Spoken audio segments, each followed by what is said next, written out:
স্বাগত ডিবিসি সংবাদে। আপনাদের সাথে আছি সামিয়া জান্নাত। এবার জানাবো খবরের বিস্তারিত। নওগাঁর সান্তাহারে পূর্ব ঘোষণা ছাড়াই দুটি পেট্রোল পাম্প উচ্ছেদের প্রতিবাদে রাজশাহী ও রংপুর বিভাগের সব পেট্রোল পাম্প বন্ধ রাখা হয়েছে। সকালে অনেকে যানবাহন নিয়ে পাম্পে এসে তেল না পেয়ে ফিরে যান। তারা বলছেন, ঘোষণা ছাড়াই এমন ধর্মঘটে ভোগান্তিতে পড়েছেন। রাজশাহী জেলা পেট্রোল পাম্প মালিক সমিতির সভাপতি জানান, ঘোষণা ছাড়া হঠাৎ করেই নওগাঁয় দুটি পেট্রোল পাম্প উচ্ছেদ করায় মালিক সমিতির মাঝে আতঙ্ক দেখা দিয়েছে। এদিকে ডিলার, ডিস্ট্রিবিউটর ও পেট্রোল পাম্প ওনার অ্যাসোসিয়েশনের সাথে একাত্মতা ঘোষণা করে তেল উত্তোলন ও পরিবহন বন্ধ রেখেছে উত্তরবঙ্গ ট্যাঙ্ক লরি শ্রমিক ইউনিয়ন। এতে স্থবির হয়ে পড়েছে সিরাজগঞ্জের বাঘাবাড়ি নৌবন্দরের অয়েল ডিপো। সকাল ৮টা থেকে জ্বালানি তেল উত্তোলন ও বিপণন বন্ধ রাখা হয়েছে।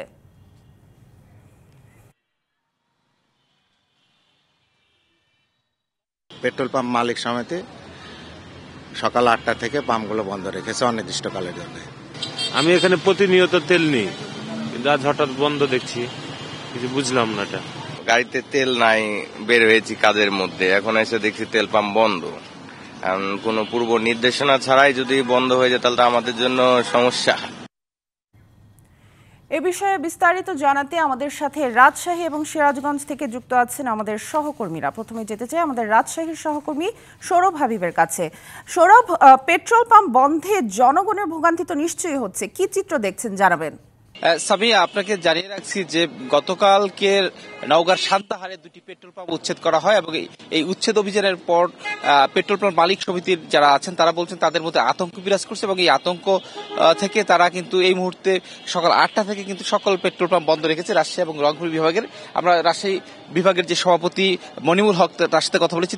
তিনি বলেছেন যে রাজশাহীতে জেলায় ৪৬টি পাম্প আছে এবং বিভাগে অসংখ্য পাম্প রয়েছে এবং তারা উচ্ছেদ আতঙ্কে রয়েছে। তারা বলছেন যে তেল পাম্পগুলো সাধারণত রাস্তার পাশেই হয় এবং এই রাস্তার পাশে হওয়ার কারণে এখানকার যে সরকারি কিছু অংশ জমি আছে সেই জমিটা পেট্রোল পাম্পের মধ্যে আছে, এই কারণে তারা সেটা ব্যবহার করতো এবং এটা অনেকেই লিজ নিয়ে করতো, অনেকে লিজ ছাড়াই ব্যবহার করতো। কিন্তু কোনো ঘোষণা ছাড়াই পেট্রোল পাম্প এভাবে উচ্ছেদ করায় তারা আতঙ্কে পড়ছে, তারা ব্যবসা ক্ষতিগ্রস্ত হচ্ছে বলে তারা জানিয়েছেন। তো অনেকেই কিন্তু তেল নিতে আসছেন, তারা কিন্তু তেল নিতে এসে কিন্তু তারা বিভাগে বলেছেন। আমরা একটু কথা বলি। আপনারা তো হঠাৎ করেই তেল নিতে এসে তেল পাচ্ছেন না, তো সেক্ষেত্রে আপনারা কি জানতেন কিনা, ঘোষণা ছিল কিনা? না, আমি জানতাম না যে তেল বন্ধ পাম্প। হ্যাঁ, সকালবেলা এসে দেখতেছি তেল না পেয়ে আমরা খুব ভোগান্তিত। সব পেট্রোল পাম্প বন্ধ আছে, 2 পেট্রোল পাম্পে গেলাম। কি অবস্থা আপনাদের? আমরা এখন তেলে যদি এভাবে বাড়াই তাহলে তো আমরা চলতে পারবো না, এই জন্য আমাদের তেলের প্রয়োজন। এখন আমরা কি করবো? এখন ভোগান্তির অবস্থায় আমরা বসে আছি। এখানকার যারা কর্তৃপক্ষ আছে তাদের সাথে আমরা কথা বলেছি, তারা বলছেন যে আসলে যেহেতু তাদের এটা একটা বড় ব্যবসা প্রতিষ্ঠান, হঠাৎ করে উচ্ছেদ করার কারণে তারা কিন্তু এই বিষয়টি তারা আতঙ্কে পড়ে গেছেন। যেহেতু তাদেরও যদি উচ্ছেদ হয় সরকারিভাবে তাহলে সেক্ষেত্রে তারা ব্যবসা ক্ষতিগ্রস্ত হবেন। এই ক্ষতিগ্রস্তের আশঙ্কা থেকে তারা সরকারের কাছে দাবি করেছেন যেন এইভাবে হঠাৎ করে কোনো উচ্ছেদ না হয় এবং যদি উচ্ছেদ করতেই হয় তাহলে যেন ঘোষণা দিয়ে তাদেরকে প্রস্তুতি নিয়ে ব্যবসা গুটিয়ে নেওয়ার প্রস্তুতি নিয়ে যেন ঘোষণা দেওয়া হয়, সেই বিষয়টি তারা দাবি করেছেন। সামিয়া। সৌরভ, ধন্যবাদ আপনাকে। আমরা এবার যেতে চাই সিরাজগঞ্জের সহকর্মী খালিদ হৃদয়ের কাছে। খালিদ, ডিস্ট্রিবিউটর ও পেট্রোল পাম্প ওনার অ্যাসোসিয়েশনের সাথে একাত্মতা ঘোষণা করে তেল উত্তোলন ও পরিবহন বন্ধ তো রাখা হয়েছে, এর প্রভাবে কি ভোগান্তি দেখছেন জানাবেন? সামিয়া, সহকর্মী সৌরভ যেমনটা বলছিলেন ঠিক একই চিত্র কিন্তু সিরাজগঞ্জেও। Petrol pump owners association, dealers এবং ডিস্ট্রিবিউশন অ্যাসোসিয়েশন তাদের যে ঘোষিত যে এই অনির্দিষ্টকালের ধর্মঘট, সেই ধর্মঘটের প্রভাবে কিন্তু সিরাজগঞ্জেও প্রত্যেকটি পেট্রোল পাম্প কিন্তু বন্ধ রয়েছে আজ সকাল ৮টা থেকে এবং এর ফলে যারা যানবাহন চালান তারা কিন্তু কোনো পাম্পে গিয়েই কিন্তু কোনো প্রকার তেল তারা পাচ্ছেন না। পাশাপাশি সিরাজগঞ্জের যে বাঘাবাড়িতে অবস্থিত উত্তরবঙ্গের একমাত্র যে অয়েল ডিপো, এখান থেকেই কিন্তু সাধারণত উত্তরবঙ্গের প্রত্যেকটি জেলায় কিন্তু তেল সরবরাহ করা হয়। তো এই তেল সরবরাহ এখান থেকে কিন্তু তেল সরবরাহ হয়। পাশাপাশি এই তেল যারা সরবরাহ করেন সেই উত্তরবঙ্গ ট্যাঙ্ক লরি শ্রমিক ইউনিয়ন, তারা কিন্তু পেট্রোল পাম্প ওনার্স অ্যাসোসিয়েশনের সাথে কিন্তু তারা সংহতি প্রকাশ করেছেন এবং আজ সকাল থেকেই কিন্তু এই বাঘাবাড়ি অয়েল ডিপো থেকে কিন্তু তারা তেল উত্তোলন এবং পরিবহন বন্ধ রেখেছেন, যার ফলে আরেকটি অচল অবস্থা কিন্তু তৈরি হয়েছে। তারা যে যেটি অভিযোগ করেছেন যে গতকাল নওগাঁতে কিন্তু দুটি পেট্রোল পাম্পে সড়ক ও জনপথ বিভাগ তারা কিন্তু পূর্ব কোনো ঘোষণা ছাড়াই কিন্তু তারা এই পেট্রোল পাম্পগুলো তারা উচ্ছেদ অভিযান পরিচালনা করেছেন এবং সেই পেট্রোল পাম্পগুলোর রাস্তা কিন্তু তারা বন্ধ করে দিয়েছেন এবং এই কার্যক্রম পরিচালনার ফলে কিন্তু উত্তরবঙ্গের রাজশাহী এবং রংপুর বিভাগে যে পেট্রোল পাম্পগুলো রয়েছে সেই পেট্রোল পাম্পগুলোর মালিকরা কিন্তু অনেকটাই অসন্তোষ প্রকাশ করেছেন এবং তারা যেটি জানিয়েছেন যে এই সড়কের পাশে পেট্রোল পাম্পগুলো থাকার সাধারণত কিন্তু থাকে এবং এই সড়কের পাশ থেকে কিন্তু যানবাহনগুলো তেল নিয়ে থাকে। তো যদি কোনো এর অভ্যন্তরে সমস্যা থাকে তাদের পূর্বে থেকেই কিন্তু নোটিশ প্রদান করে যে কোনো ব্যবস্থা গ্রহণ করার তারা প্রশাসনের সাথে কথা বলে কোনো প্রতিকার না পেয়ে কিন্তু তারা এই কর্মসূচি দিয়েছে এবং আমরা আজ সকালে যারা নেতৃবৃন্দ রয়েছেন তাদের সাথে আমরা কথা বলেছি। তারা যেটি জানিয়েছেন যে এখন পর্যন্ত তাদের সাথে প্রশাসনের কোনো ফলপ্রসূ কথা হয়নি এবং তাদের এই অনির্দিষ্টকালের ধর্মঘট চলমান থাকবে এবং তার ফলে কিন্তু এই বাঘাবাড়িতে যে ট্যাংলোরি শ্রমিক রয়েছে তারাও কিন্তু বেকার সময় পার করছে। তো এই ছিল সিরাজগঞ্জ থেকে আমার কাছে সর্বশেষ। সামিয়া। খালিদ, ধন্যবাদ আমাদের সাথে যুক্ত হবার জন্য। দুপুর 12টায় আখেরি মোনাজাতে শেষ হবে মাওলানা জোবারপন্থীদের বিশ্ব ইজতেমার দ্বিতীয় ভাগ। টঙ্গীর তুরাগ তীরে এবার 2 ভাগে ইজতেমার আয়োজন করে জোবারপন্থীরা। প্রথম ভাগ শেষ হয় 2রা ফেব্রুয়ারি, দ্বিতীয় ভাগ শুরু হয় 3রা ফেব্রুয়ারি। আর আগামী 14 থেকে 16 ফেব্রুয়ারি মাওলানা সাদপন্থীদের ইজতেমা আয়োজনের কথা রয়েছে। এ পর্যন্ত ইজতেমা ময়দানে মৃত্যু হয়েছে 9 জন মুসল্লির।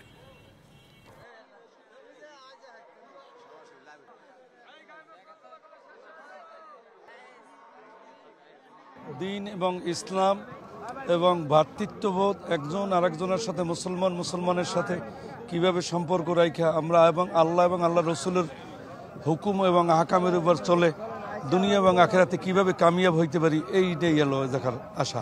এই দেশে যারা আমরা মুসলমান বসবাস করি সব ভেদাভেদ বলে আমরা সকলেই দাওয়াতি কাজের সাথে আমলি কাজের সাথে সম্পৃক্ত হয়ে আমরা পরকালকে কামনা করি। এ বিষয়ে আরো বিস্তারিত জানাতে সরাসরি যুক্ত হচ্ছেন আমাদের সহকর্মী কামরুল ইসলাম। কামরুল, সকাল থেকেই তো আমরা দেখেছি দলে দলে মুসল্লিরা আসতে শুরু করেছেন। সেখানে 12টায় যেহেতু আখেরি মোনাজাত শুরু হবে, এই মুহূর্তে প্রস্তুতি কেমন দেখছেন? সামি, আপনাকে ধন্যবাদ। মহান রাব্বুল আলামিনের সান্নিধ্য লাভের আশায় আমরা দেখতে পেয়েছি ঠিক ভোরে ফজরের নামাজের পর থেকেই কিন্তু মুসল্লিরা এই টঙ্গীর যে বিশ্ব ইজতেমা প্রাঙ্গণ সেই প্রাঙ্গণে আসতে আমরা দেখেছি। অনেক দূর দূরান্ত থেকেই কিন্তু মুসল্লিরা শুধুমাত্র আল্লাহ তাআলাকে সন্তুষ্টি করতেই কিন্তু তারা পায়ে হেঁটেও কিন্তু অনেককেই আমরা এখানে আসতে দেখেছি। আমি এই মুহূর্তে অবস্থান করছি টঙ্গীর যে বিশ্ব ইজতেমার যে মূল পয়েন্টটি রয়েছে সেখানে। আপনি নিশ্চয়ই দেখতে পাচ্ছেন যে ইতিমধ্যেই কিন্তু এই বিশ্ব ইজতেমার যে প্রাঙ্গণটি রয়েছে সেটি কানায় কানায় পরিপূর্ণ। অর্থাৎ ধর্মপ্রাণ মুসল্লিরা তাদের মনোবাসনা পূর্ণ করার জন্য আল্লাহ তাআলার সান্নিধ্য লাভের আশায় কিন্তু তারা এখানে এসে উপস্থিত হয়েছেন। এবং একটু জানাতে চাই, আজ দুপুর 12:30 নাগাদ আমরা যেমনটা জানতে পেরেছি 12:30 নাগাদ আখিরি মুনাজাতের মাধ্যমে প্রথম ধাপের বিশ্ব ইজতেমার দ্বিতীয় পর্ব শেষ হতে যাচ্ছে। এই মুহূর্তে বয়ান রাখছেন হিন্দুস্তানের মাওলানা আব্দুর রহমান, তিনিই কিন্তু গুরুত্বপূর্ণ বয়ান রাখছেন এবং এখানে আগত যে মুসল্লিরা রয়েছেন তারা বেশ মনোযোগ দিয়েই কিন্তু বয়ান শুনছেন। আর আরেকটি বিষয় জানাই যে 12:30টার দিকে যে আখিরি মুনাজাতটি রয়েছে সেই মুনাজাতটি পরিচালনা করবেন বলে আমরা জানতে পেরেছি যে হাফেজ মাওলানা জুবায়ের আহমেদ, তিনি এই বিশ্ব ইজতেমার প্রথম পর্বের দ্বিতীয় ধাপের যে আখিরি মুনাজাতের যে অনুষ্ঠান সেটি আজকে এখানে পরিচালনা করবেন বলে আমরা জানতে পেরেছি। তো এই পর্যায়ে একটু জানাই, সকাল থেকেই কিন্তু বেশ কষ্ট হলেও কিন্তু ধর্মপ্রাণ মুসল্লিরা কিন্তু ইজতেমা প্রাঙ্গণে এসে তারা এখানে যে ধর্মীয় রীতি রেওয়াজ রয়েছে তসবিহ পাঠ সহ কোরআন পাঠ সহ তারা সেগুলো করছেন।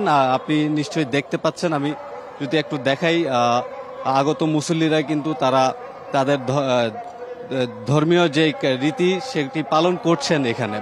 একটু জানাই, আজকের এই প্রথম ধাপের দ্বিতীয় পর্বের ইজতেমায় ঢাকা সহ আশেপাশে প্রায় 22টি জেলা থেকে মুসল্লিরা এখানে এসেছেন। আর আমি এখানে বেশ কিছু মুসল্লির সঙ্গে কথা বলেছি, তারা যেমনটা বলেছেন আমাদের কাছে, আসলে এই বিশ্ব ইজতেমার যেই আজকের যেই আখিরি মুনাজাত সেই মুনাজাতের মাধ্যমে তারা মহান রাব্বুল আলামিনের কাছে প্রার্থনা করবেন আগামীর বাংলাদেশ যাতে সাম্য আর ন্যায্যতার ভিত্তিতে প্রতিষ্ঠিত হয় এবং পাশাপাশি যাতে মুসলিম উম্মার প্রতি মহান রাব্বুল আলামিন যাতে আপনার সহায় হন। তো এই ছিল আমার কাছে টঙ্গীর বিশ্ব ইজতেমার সবশেষ খবর। সামিয়া। কামরুল, ধন্যবাদ আমাদের সাথে যুক্ত হবার জন্য। ধরেন আপনাকে আমি পছন্দ করি না, মনে মনে কোনো কারণে ক্ষুব্ধ। এবার যখন সুযোগ পেয়েছি জুলাই গণ অভ্যুত্থানের হত্যা মামলার আসামি হিসেবে নাম ঢুকিয়ে দিলাম, ব্যাস এবার আপনি দৌড়ান। গল্পটা ঠিক আমার বা আপনার নয়, এমন গল্প এখন দেশের অনেকের সঙ্গেই মিলে যাচ্ছে। শুধু কি পূর্বশত্রুতা নয়, কিন্তু ফায়দা লোটা আর টাকা কামানোর ধান্দা তো আছেই। খুলনার সেই রকম গল্প শুনব। গায়েবী মামলা নিয়ে ধারাবাহিক প্রতিবেদনের দ্বিতীয় পর্ব আজ। মামলার আসামি শহরে 5 তারিখের পরে অনেকে হয়েছে। চিকিৎসক শেখ বাহারুল আলম পেশাজীবী চিকিৎসকদের সংগঠন Bangladesh medical association BMA Khulna শাখার নেতৃত্ব দিচ্ছেন। জুলাই অভ্যুত্থানে ঢাকার যাত্রাবাড়িতে মোহাম্মদ ইয়াসিন শেখ হত্যা মামলায় আসামি করা হয়েছে তাকে। তার দাবি, ঘটনার সময় তিনি খুলনায় ছিলেন। দীর্ঘদিন কোনো রাজনৈতিক দলের সাথেও সম্পর্ক নেই। তো পুলিশের গুলিতে নিহত হওয়ার দায়ভার ওই রাজধানী থেকে খুলনায় এসে আমাদের উপরে পড়বে। রাষ্ট্র এ ব্যাপারে নিশ্চুপ থাকে দেখে এ ধরনের ঘটনা ঘটছে। আওয়ামী লীগ সরকারের পতনের পর হত্যার পরিকল্পনা, দলীয় কার্যালয়ে হামলা ও ভাঙচুর সহ বিভিন্ন অভিযোগে খুলনায় অন্তত 30টি মামলা হয়েছে। বাহারুল আলমের মতো এসব মামলার আসামি জনপ্রতিনিধি, পুলিশ কর্মকর্তা, পেশাজীবী সংগঠন ও ব্যবসায়ী সহ নানা পেশার মানুষ। অথচ তাদের অনেককে চেনেন না বাদী।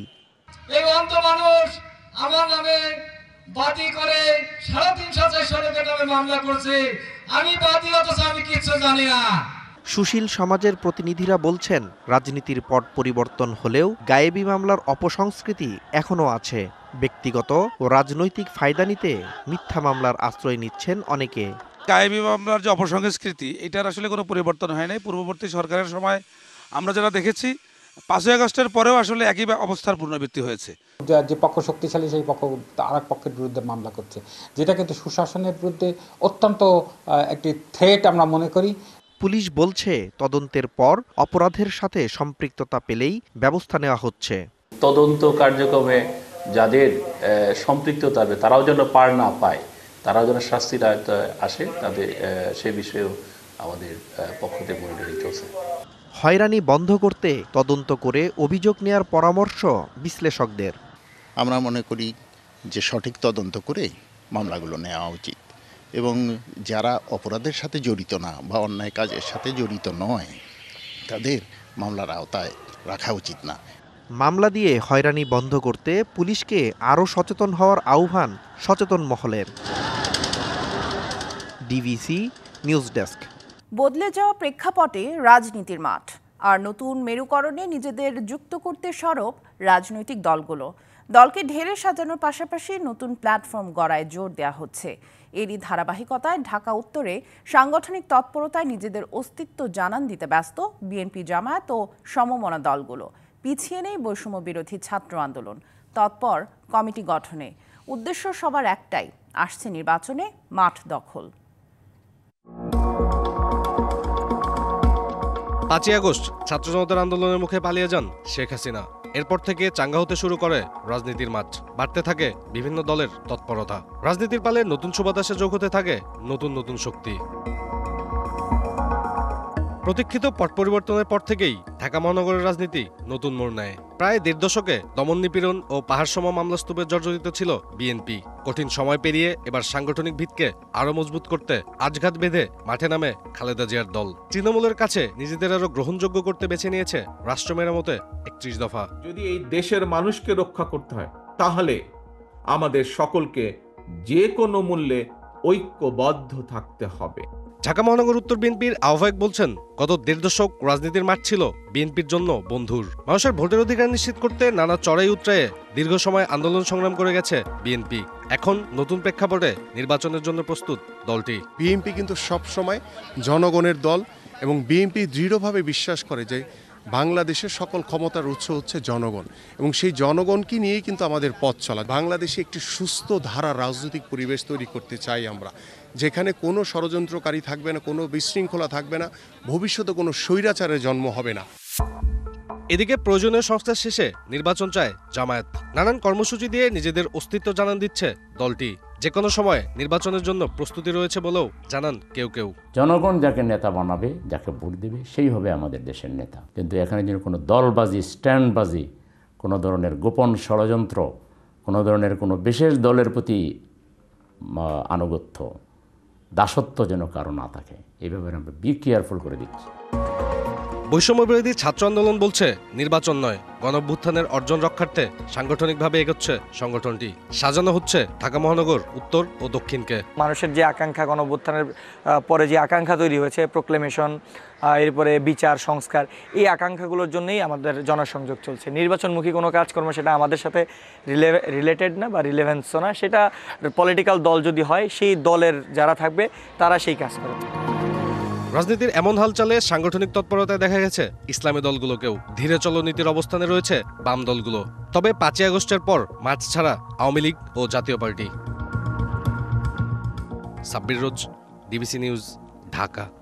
বাংলাদেশ ব্যাংকের রিজার্ভের চুরি যাওয়া 10 কোটি 10 লাখ ডলারের মধ্যে 6 কোটি 64 লাখ ডলার এখনও ফেরত আনা যায়নি। 9 বছর পেরিয়ে গেলেও এখনও তদন্ত প্রতিবেদন দিতে পারেনি সিআইডি। আলোর মুখ দেখেনি ফরাসউদ্দিন তদন্ত কমিটির প্রতিবেদনও। এমনকি খোয়া যাওয়া ডলার উদ্ধারে অন্তর্বর্তী সরকারের 6 মাসেও নেই তেমন অগ্রগতি। এ ঘটনার এমন ধীর গতির তদন্তে হতাশ বিশ্লেষকরা। 2016 সালের 4 ফেব্রুয়ারি বাংলাদেশ ব্যাংকের রিজার্ভ থেকে 10 কোটি 10 লাখ ডলার হাতিয়ে নেয় হ্যাকাররা। নানা প্রক্রিয়ায় 3 কোটি 46 লাখ ডলার ফেরত আনা গেলেও উন্মোচন হয়নি এর রহস্য। ফেরত আনা যায়নি বাকি 6 কোটি 64 লাখ ডলার। যদিও তদন্ত সংস্থা সিআইডির দাবি অনেক অগ্রগতি হয়েছে। হ্যাকারদের শনাক্ত করার কথাও জানিয়েছে সংস্থাটি। রিজার্ভ চুরিতে জড়িত 14 জনের বিরুদ্ধে দেয়া হয়েছে বিদেশ যাত্রায় নিষেধাজ্ঞা, যাদের মধ্যে সাবেক governor doctor Atiur Rahman, mutual trust ব্যাংকের সাবেক এমডি আনিস এ খান এবং বাংলাদেশ ব্যাংকের নির্বাহী পরিচালক মিসবাউল হক সহ 10 জনের নাম রয়েছে। সিআইডির নিষেধাজ্ঞায় থাকা কয়েকজন এখনও বাংলাদেশ ব্যাংকের গুরুত্বপূর্ণ পদে বহাল আছেন।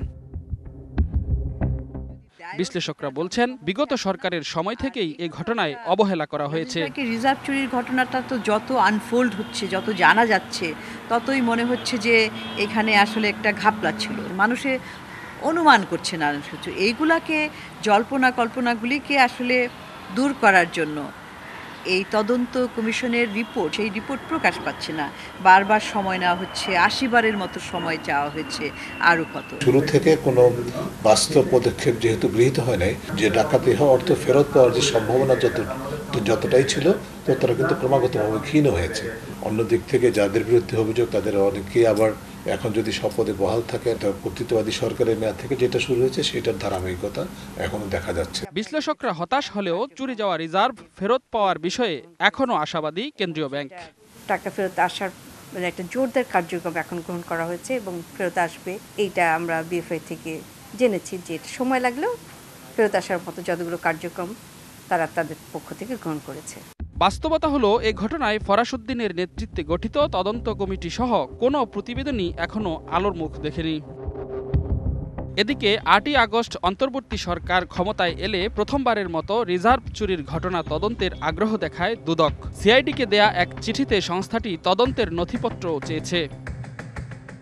রেদওয়ানুল হক, ডিবিসি নিউজ, ঢাকা। নবনিযুক্ত অধ্যক্ষের অপসারণের দাবিতে 3 দিন ধরে বিক্ষোভ করছেন শহীদ তাজউদ্দিন আহমদ নার্সিং কলেজের শিক্ষার্থীরা। তালা ঝুলছে প্রশাসনিক ও একাডেমিক ভবনের গেটে। বন্ধ ক্লাস, পরীক্ষা। শিক্ষার্থীদের এক দফা দাবির সাথে একাত্মতা জানিয়েছেন শিক্ষকরাও। নিয়ম নীতির তোয়াক্কা না করে অধ্যক্ষ নিয়োগ দেওয়ার অভিযোগ তাদের। বিক্ষোভে উত্তাল শহীদ তাজউদ্দিন আহমেদ নার্সিং কলেজ। তালা ঝুলছে প্রশাসনিক ও একাডেমিক ভবনে। 3 দিন ধরে বন্ধ ক্লাস, পরীক্ষা। নবনিযুক্ত অধ্যক্ষ জামাল উদ্দিন ভূঁইয়াকে অপসারণের এক দফা দাবি শিক্ষার্থীদের। আমাদের স্টুডেন্টদের উপর বিভিন্নভাবে এই আক্রমণাত্মক কথা এবং হুমকি আসছে। উপরমহল থেকে অনেক আমরা চাপের শিকার হচ্ছি। তো আমাদের একটাই দাবি, ওনাকে সরানো হোক। ওনার বদলে আমাদের সাবেক প্রিন্সিপাল ম্যাম আছেন শামসুন্নাহার ম্যাম, ওনাকে বসানো হোক, অথবা নবম গ্রেডের যোগ্য কোনো ব্যক্তিকে এখানে বসানো হোক। অধ্যক্ষের ছেলে হাসানের বিরুদ্ধে নারী শিক্ষার্থীদের উত্ত্যক্ত করার অভিযোগও তুলেছেন শিক্ষার্থীরা। তো তার একজন ছেলে আছে, সে আসলে মানে তার বিভিন্ন অপকর্ম বা গতদিনও সে দেয়াল টপকে মানে তার বিভিন্ন উত্ত্যক্ত করা মেয়েদেরকে আমরা আসলে এখন নিরাপত্তাহীনতায় ভুগছি, কারণ হচ্ছে আমাদের এখানে যথেষ্ট সিকিউরিটির ব্যবস্থা নাই। শিক্ষার্থীদের দাবির সাথে একাত্মতা প্রকাশ করেছেন শিক্ষকরাও। একটা প্রতিষ্ঠান চালাতে গেলে সেখানে আসলে যোগ্য ব্যক্তির দরকার। প্রথম শ্রেণী রেখে একজন দশম গ্রেডের কর্মকর্তাকে কিভাবে প্রিন্সিপাল অধ্যক্ষ চেয়ারে অতিরিক্ত দায়িত্ব দেয়। কলেজটির সাবেক অধ্যক্ষের দাবি, নিয়ম অনুযায়ী সিনিয়র শিক্ষকদের তালিকা চেয়েছিল নার্সিং ও মিডওয়াইফারি অধিদপ্তর, কিন্তু তালিকা সরবরাহের আগেই নিয়োগ দেওয়া হয় জামাল উদ্দিনকে। এই ছেলেটা মাত্র 2 বছর হয়েছে যে এডুকেশনের সাথে আসছে এবং তার এডুকেশন রিলেটেড কোনো রকম অভিজ্ঞতা নাই। সমস্ত তথ্য আমি নিজে গিয়ে ডিজি স্যারকে দিয়ে আসছি। তারাই থেকে স্যারের রুমে বসে আমি বলে আসছি, স্যার এই ঘটনায় আপনি চাইলেই শুধু ওকে কন্ট্রোল করতে পারেন। স্বচ্ছতার সাথে দক্ষ অধ্যক্ষ নিয়োগের মধ্য দিয়ে কলেজের শৃঙ্খলা ফিরিয়ে আনার দাবি শিক্ষার্থী ও শিক্ষকদের। DBC news desk. 2 মাসের বিরতির পর আজ থেকে ভারতের ত্রিপুরার আগরতলায় ভিসা সেবা শুরু করছে বাংলাদেশ সহকারী হাইকমিশন। আগরতলার সহকারী হাইকমিশনের ওয়েবসাইটে বিজ্ঞপ্তিতে তথ্য জানানো হয়েছে। বাংলাদেশের সংখ্যালঘু নির্যাতনের অভিযোগ এনে হিন্দুত্ববাদী কয়েকটি সংগঠনের সমর্থকরা গেল ডিসেম্বরের সহকারী হাইকমিশনে হামলা চালিয়েছিল। তারপর থেকে সব ধরনের ভিসা ও কনসুলার সেবা কার্যক্রম বন্ধ করে বাংলাদেশ।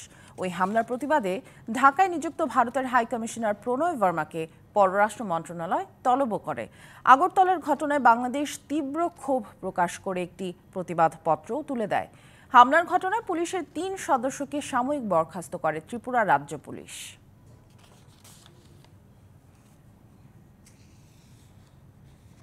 গাজা উপত্যকা অধিগ্রহণ করতে চান মার্কিন প্রেসিডেন্ট ডোনাল্ড ট্রাম্প। মঙ্গলবার ওয়াশিংটনে ইসরায়েলের প্রধানমন্ত্রী বেনিয়ামিন নেতানিয়াহুর সাথে যৌথ সংবাদ সম্মেলনে এই আগ্রহ প্রকাশ করেন ট্রাম্প। এর আগে প্রথম বিদেশি নেতা হিসেবে ট্রাম্পের দ্বিতীয় মেয়াদে হোয়াইট হাউসে তার সঙ্গে বৈঠক করেন নেতানিয়াহু। গাজাকে কেন নিজেদের কবজায় নিতে চাইছেন ট্রাম্প তারও ব্যাখ্যা দেওয়া হয়েছে সংবাদ সম্মেলনে। তিনি মনে করেন না যে গাজায় ফিলিস্তিনিদের জন্য স্থায়ী কোনো ভবিষ্যৎ আছে। বক্তৃতার শুরুতেই ট্রাম্প গাজাবাসীকে মধ্যপ্রাচ্যের এক বা একাধিক দেশ বা নতুন স্থানে চলে যাওয়ার পরামর্শ দেন। তিনি আরও বলেন, ফিলিস্তিনিদের স্থায়ীভাবে গাজা ছেড়ে চলে যেতে হবে এবং যুক্তরাষ্ট্র অধিগ্রহণ করবে। গাজায় নিরাপত্তার জন্য মার্কিন সেনা পাঠাতেও ইচ্ছুক ট্রাম্প। তবে হামাস ও ইসরায়েলের মধ্যে জিম্মি চুক্তি ব্যর্থ হলে কঠোর পদক্ষেপ নেবে ট্রাম্প প্রশাসন। have been working 24 hours round the clock and they want them out. National prayer breakfast যুক্তরাষ্ট্রে 1953 সাল থেকে এই আয়োজন হয়ে আসলেও এবার একটু বেশি আলোচনা হচ্ছে। বিশেষত বাংলাদেশের 3 নেতাকে সেখানে আমন্ত্রণ এবং বিএনপির ভারপ্রাপ্ত চেয়ারম্যান তারেক রহমানের মেয়ে জাইমার অংশ নেওয়া আগ্রহের মাত্রা একটু বাড়িয়েছে। অনুষ্ঠানটা সম্পর্কে আমরা কি জানি খুব একটা? একটু জেনে নেওয়া যাক এবার।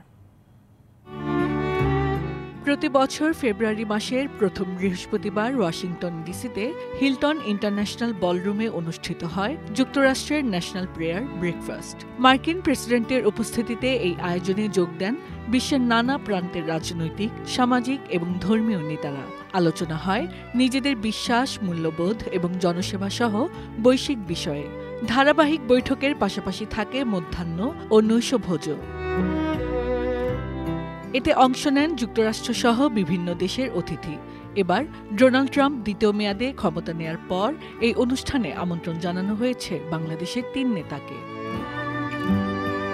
এরা হলেন বিএনপির ভারপ্রাপ্ত চেয়ারম্যান তারেক রহমান, মহাসচিব মির্জা ফখরুল ইসলাম আলমগীর ও স্থায়ী কমিটির সদস্য আমির খসরু মাহমুদ চৌধুরী। তবে তারেক রহমানের প্রতিনিধিত্ব করবেন তার মেয়ে ব্যারিস্টার জাইমা রহমান। যুক্তরাষ্ট্রসহ আন্তর্জাতিক নেতাদের মধ্যে সংলাপের একটি প্ল্যাটফর্ম ন্যাশনাল প্রেয়ার ব্রেকফাস্ট। 1953 সাল থেকে চলে আসছে এই আয়োজন। তবে প্রথম মেয়াদে ট্রাম্প ক্ষমতা গ্রহণের পর এটি রীতিমতো পরিণত হয়েছিল রাজনৈতিক বার্তা প্রদানের মঞ্চ হিসেবে।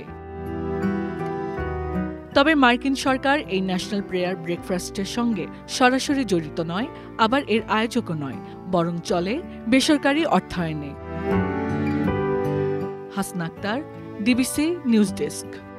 সংবাদ এই ছিল এখনকার মতো। ডিবিসি নিউজের সংবাদগুলো পড়তে ভিজিট করুন dbcnews.tv আর ভিজিট করুন ডিবিসি নিউজের ফেসবুক পেজ এবং ইউটিউব চ্যানেল। সাথেই থাকুন।